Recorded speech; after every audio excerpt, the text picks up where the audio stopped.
மாண்புமிகு பேரவைத் தலைவர் அவர்களே, திராவிட நாயகன் நமது முதலமைச்சர் அவர்களின் நல்லாட்சியில் தான் தமிழகத்துக்குள் எத்தனை லட்சம் கோடி முதலீடுகள் வருகின்றன என்பதை விட எத்தனை லட்சம் வேலை வாய்ப்புகள் உருவாக்குகின்றன என்பதில் மிகுந்த கவனத்துடன் இருக்கிறார் மாண்புமிகு தமிழ்நாடு முதலமைச்சர் அவர்கள். ஆகையால் தான் அவர் பொறுப்பேற்ற இந்த 3.5 ஆண்டுகளுக்குள்ளாகவே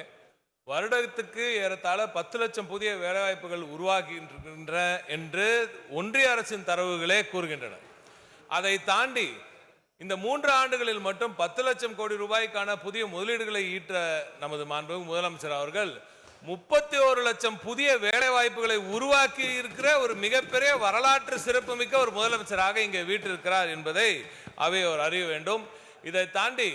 மாண்புமிகு முதலமைச்சர் அவர்கள் நாங்கள் 31 லட்சம் வேலை வாய்ப்புகளை உருவாக்கி இருக்கிறோம் என்ற அந்த பெருமையை நாங்கள் அவரிடம் கைடன்ஸ் நிறுவனத்தின் ஒரு கொண்டாட்டத்தின் போது தெரிவிக்கும் பொழுது அவர் அதை அழித்துவிட்டு 10 லட்சம் கோடி எல்லாம் பெறுதல்ல, 31 லட்சம் வேலை வாய்ப்புகளும் பெறுதல்ல,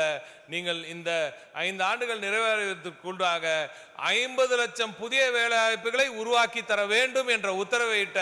திராவிட நாயகன் அவர்களின் ஆட்சியில் தமிழகம்தான் இன்று இந்தியாவிலேயே மிகப்பெரிய வேலை வாய்ப்புகளை உருவாக்கி இருக்கிறது என்று நேற்று கூட நமது ஆர்பிஐயின் ஸ்டாட்டிஸ்டிக்ஸ் ஹேண்ட்புக்ல 2023-24 ஆண்டில்